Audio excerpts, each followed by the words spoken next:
Hi అండి, welcome back to Sridevi గుమ్మడి. ఈరోజు నేను ఈ వీడియోలో సొరకాయతో అమృతంలాగా చాలా చాలా టేస్టీగా ఉండే స్వీట్ను చేసి చూపించబోతున్నాను. ముందుగా సొరకాయ పొట్టు తీసి పెద్ద పెద్ద ముక్కలుగా కట్ చేసుకుందాము. తర్వాత మధ్యలో ఉన్నటువంటి ఇత్తుల పార్ట్ను తీసివేయాలండి. ఇప్పుడు ఈ ముక్కలను గ్రేటర్తో తురుముకుందాము.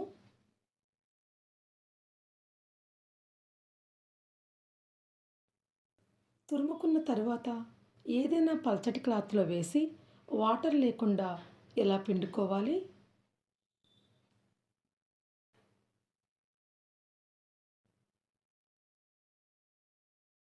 ఈ వాటర్ని పడేయొద్దండి, గ్లాస్లో పోసుకొని తాగితే హెల్త్కి చాలా మంచిది.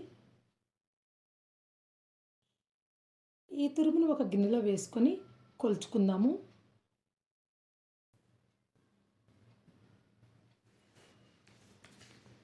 రెండు కప్పుల తురుము అయిందండి.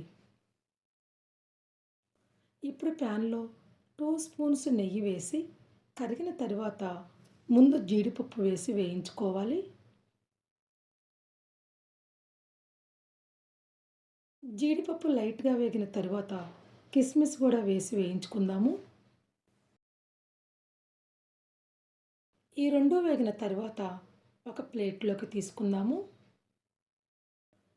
ఇదే ప్యాన్లో సొరకాయ తురుమును వేసి 5 నిమిషాలు మీడియం ఫ్లేమ్లో వేయించుకోవాలండి.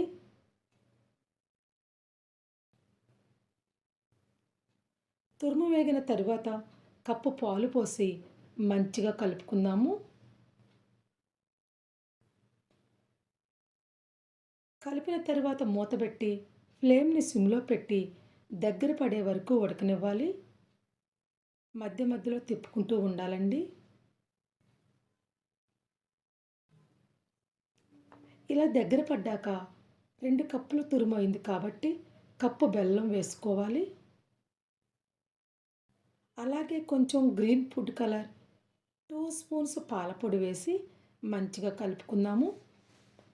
పాలపొడి బదులు కోవా కూడా వేసుకోవచ్చండి, రెండూ లేకపోయినా స్కిప్ చేయొచ్చు. దగ్గర పడే వరకు తిప్పుకుంటూ ఉండాలండి.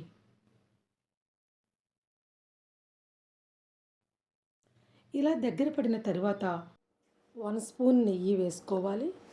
అలాగే 1/2 స్పూన్ ఎలైచీ పొడి, వేయించుకున్న డ్రై ఫ్రూట్స్ వేసి మంచిగా కలుపుకుందాము.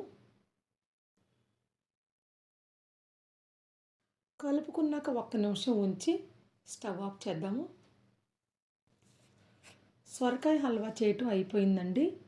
ఇప్పుడు ఇది ఎలా ఉందో టేస్ట్ చేస్తాను. చాలా చాలా టేస్టీగా ఉందండి. చూసారు కదా ఎంత ఈజీగా సొరకాయ హల్వా చేయొచ్చో. మీరు కూడా తప్పకుండా ట్రై చేయండి. Thanks for watching. Please like, share and subscribe.